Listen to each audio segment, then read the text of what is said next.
24 की रेस शुरू हो चुकी है। कौन कितनी तेजी से दौड़ रहा है, कौन आगे है, कौन पीछे है, ये अग्नि परीक्षा की घड़ी है। करते हैं विश्लेषण। लोकसभा चुनाव के दौरान कांग्रेस के सामने जो सबसे बड़ी चुनौती है वो है प्रधानमंत्री नरेंद्र मोदी के आगे टिकना। बीजेपी ने विधानसभा चुनाव के बाद एक बार फिर प्रधानमंत्री नरेंद्र मोदी को ही आगे रखा है, जो कि विपक्ष के सामने एक बड़ी चुनौती है। प्रधानमंत्री नरेंद्र मोदी वो चेहरा है जो किसी के गढ़ को आसानी से भेदने के लिए काफी नजर आते हैं। ऐसे में जब पीएम मोदी चुनावी रण में उतरेंगे या यूं कहें कि उतर चुके हैं, तो क्या कांग्रेस के लिए जीत की राह आसान हो पाएगी?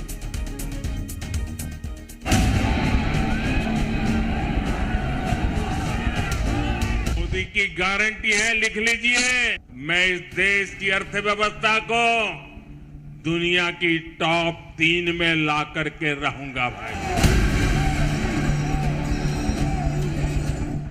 हमारी गारंटी खजाने लुटाने की नहीं होती है, हमारी गारंटी देश को आन बान शान के साथ आगे ले जाने की होती है।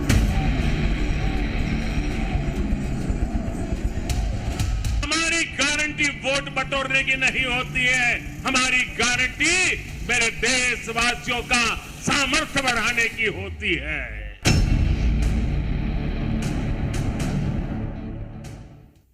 पीएम मोदी गारंटी भी दे रहे हैं, 400 पार का नारा भी दे रहे हैं, और इस बीच विपक्ष क्या कर रहा है, कितनी बड़ी चुनौती वो पीएम मोदी को मानता है और उसके लिए क्या वो ठोस तैयारी कर रहा है। दरअसल प्रधानमंत्री नरेंद्र मोदी बीजेपी का वो चेहरा है जो पार्टी को एक अलग मुकाम पर ले जा चुके हैं।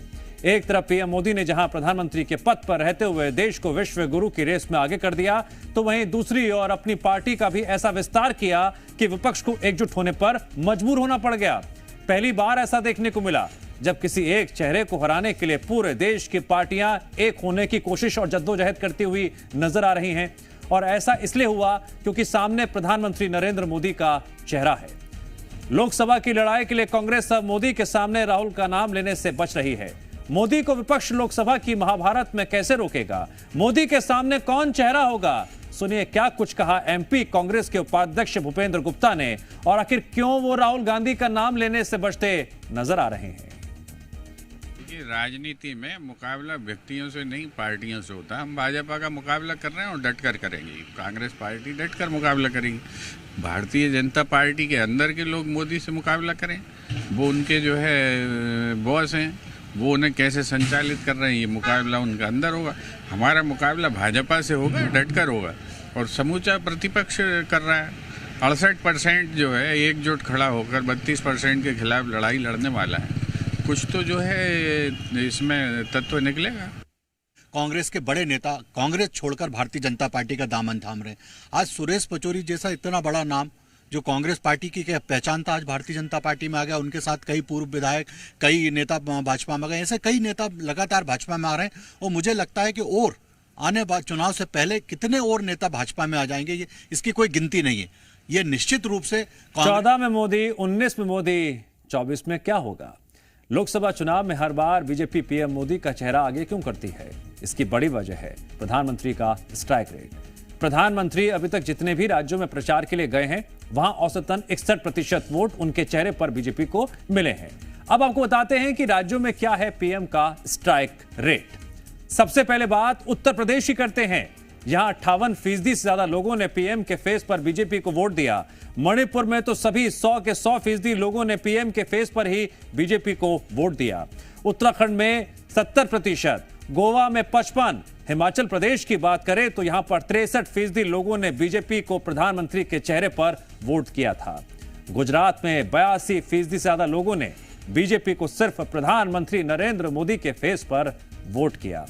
यह था पीएम मोदी का स्ट्राइक रेट। आगे बढ़ते हैं। 2024 के लोकसभा चुनाव के लिए पार्टी को अब इसी स्ट्राइक रेट का कितना फायदा मिलने वाला है, इस पर चर्चा करते हैं। मिशन 370 के लिए बीजेपी ने क्या कुछ तैयारी की है? मोदी गारंटी सबसे बड़ा नारा निकलकर सामने आ रहा है। मोदी का चेहरा सबसे आगे है। हर कैंपेन में मोदी का पोस्टर नजर आ रहा है। पीएम मोदी की 150+ रैली। दक्षिण भारत में 35 से 40 रैलियां। चुनावी रैली के साथ रोड शो का शोर भी लगातार सुनाई दे रहा है। एक तरफ पीएम मोदी का चेहरा आगे कर बीजेपी 400 पार का नारा दे रही है, तो वहीं कुछ जगह पर एनडीए का पेच भी फंसता हुआ नजर आ रहा है। महाराष्ट्र इस कड़ी में सबसे आगे खड़ा नजर आ रहा है। यहां 48 लोकसभा सीट हैं, 32 सीटों पर बीजेपी दावा करती है, 22 सीटों पर शिंदे गुट की दावेदारी है। अजीत गुट ने 9 सीट मांगी है। बिहार के समीकरण क्या कह रहे हैं? यहां पर इस बार 6 दल सामने हैं। 2019 में तो सिर्फ 3 दल थे। 6 सीट पर चिराग पासवान का दावा है। पीएम की रैली से चिराग कुशवाहा की दूरी बढ़ गई है। आंध्र प्रदेश की बात करें तो बीजेपी ने यहां पर 6 लोकसभा सीट मांगी हैं। टीडीपी ने 4 लोकसभा सीट ऑफर की हैं। बीजेपी ने 10 विधानसभा सीट मांगी, टीडीपी ने 6 विधानसभा सीट ऑफर की। थोड़ा सा मामला यहां पर टेढ़ा मेढ़ा नजर आ रहा है। एक तरफ जहां एनडीए 400 पार होने का दावा कर रही है, वहीं चुनावी रण में कांग्रेस भी कई गारंटियों को आगे कर जनता को साधने की जुगत में नजर आ रही है। राहुल गांधी की 5वां न्याय गारंटी इस वक्त चर्चाओं में है, वो भी जान लीजिए। पहली गारंटी 30 लाख पदों पर तत्काल स्थायी नियुक्ति। दूसरा 1 लाख प्रतिवर्ष स्टाइपेंड की अप्रेंटिसशिप। तीसरी अहम बात, पेपर लीक रोकने के लिए नया कानून का वादा और गारंटी दी गई है।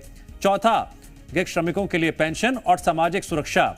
5वां, राष्ट्रीय कोष से 5000 करोड़ का स्टार्टअप फंड। तो लगातार जो खबरें और तस्वीरें निकलकर सामने आ रही हैं, उसके मद्देनजर यह कहा जाता है कि एक तरफ मोदी की गारंटी है, 400 पार का नारा है, दूसरी तरफ इंडिया अलायंस है जो कहीं ना कहीं असमंजस में भी नजर आ रहा है। और रणनीति बनाने में क्या वो बहुत आगे है या पिछड़ रहा है? जनता हर खबर को लगातार देख भी रही है, परख भी रही है। तो चुनावी रणनीति में कौन किस पर भारी पड़ेगा, जनता के बीच अब नेताओं के पहुंचने का सिलसिला भी शुरू हो गया है। राहुल गांधी को जनता अपने बीच देख रही है, प्रधानमंत्री नरेंद्र मोदी को भी जनता अपने बीच में देख रही है, और साथ ही साथ पर्दे के पीछे जो सियासत की खिचड़ी पक रही है उस पर भी जनता की पैनी नजर है।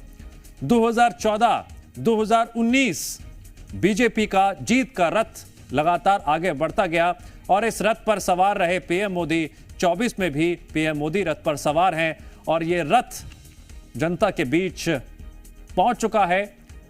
कांग्रेस सहित इंडिया अलायंस के जो और दल हैं वो भी अपने अपने सर पर रणनीति बना रहे हैं, लेकिन सबसे बड़ी चुनौती इस बात की है कि जिन मुद्दों को लेकर इस वक्त विपक्ष मोदी सरकार को घेर रहा है, उन मुद्दों की अहमियत जनता के बीच कितनी है।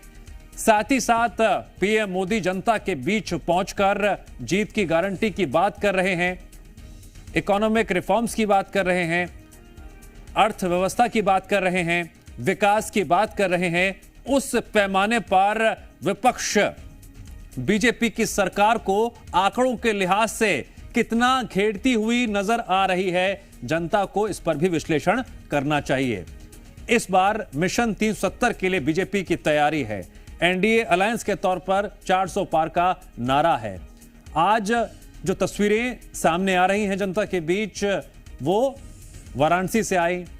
किस तरह से प्रत्याशी बनने के बाद पहली बार एक बार फिर वाराणसी पहुंचे पीएम मोदी, वहां पर आशीर्वाद ले रहे हैं जीत का, और कांग्रेस के नेता भी जनता के बीच पहुंच रहे हैं। लेकिन इस भागम भाग के बीच जनता का साथ 24 में किसे मिलेगा? आंकड़ों के मद्देनजर चुनावी हालात और बयान बहुत कुछ अंदेशा देते हैं, संदेश देते हैं, और इन्हीं अंदेशों को परखने के लिए जी मीडिया संवाददाता प्रमोद शर्मा हमारे साथ लाइव जुड़ गए हैं। प्रमोद, किसकी तैयारी कितनी जोरदार है? किसके नारे और हौसले बुलंदी पर ज्यादा सुनाई दे रहे हैं? 24 की रेस में आगे और बढ़ने की लड़ाई लगातार जारी है। क्या दिखाई दे रहा है ग्राउंड पर आपको? देखिए, भगदड़ दिखाई दे रही है मध्य प्रदेश में। तो मुझे देश के दिल में मुझे देखिए दिल टूटते नजर आ रहे हैं। वो किसके? विपक्षी दल के। कांग्रेस पार्टी में मानो ऐसा है कि रुक नहीं रहा, रोके इसे कोई। और दिग्विजय सिंह कह रहे हैं कि सुरेश पचौरी 50 सालों का कनेक्शन था, क्यों ऐसे तोड़ दिया। देखिए, अपने एक एक करके टूट रहे हैं और जा रहे हैं। और 2020 से जिस कांग्रेस पार्टी में टूटन और भगदड़ की T20 की सियासी मैच की शुरुआत हुई थी 2020 से, वो अब तक फटाफट मैच खत्म नहीं हुआ है। आज कांग्रेस पार्टी के दिग्गज नेता सुरेश पचौरी और 2 पूर्व विधायक और पूर्व सांसद रुखसत हुए, तो पचौरी ने इंडिविजुअल किसी पे आरोप नहीं लगाया। वो राम विरोधी कांग्रेस पार्टी को बताते नजर आए और कहा कि किसी को आमंत्रण भेजते हैं तो अस्वीकार का लेटर जारी करने की जरूरत क्या आन पड़ी थी। कांग्रेस पार्टी से जवाब भी मांगना उन्होंने जरूरी नहीं समझा। दूसरी बात कही कि आदिवासी विरोधी होने का आरोप लगा दिया। कुल मिलाकर कांग्रेस पार्टी को जोड़ने राहुल गांधी निकले थे। राहुल जैसे एमपी से निकले तो नेता निकल गए। दिग्विजय सिंह और बाकी कांग्रेस पार्टी के नेताओं मना ना पाए। ऐसा लगता है कांग्रेस पार्टी में कम्युनिकेशन कमजोर हो गया है और कोई नेताओं के मन की बात समझ नहीं पा रहा है। बीजेपी अपने परिवार को बढ़ाती जा रही है क्योंकि 10% उन्हें वोट इंक्रीज करने हैं। दिव्यांश जी। और मैं जो देख पा रहा हूं वो ये है कि कुछ दिन पहले तक मोदी के सामने राहुल का नाम लिया जा रहा था, लेकिन अब कांग्रेस पार्टी राहुल का नहीं कह रही। हमारे पास बहुत सारे चेहरे हैं, किसी एक नाम को हम मोदी के सामने खड़ा नहीं करेंगे। मतलब साफ है कि मोदी के सामने कांग्रेस पार्टी अब राहुल को नहीं लाना चाहती। हो सकता है राहुल गांधी का खेल कांग्रेस पार्टी समझ गई हो, ये बीजेपी कह रही है।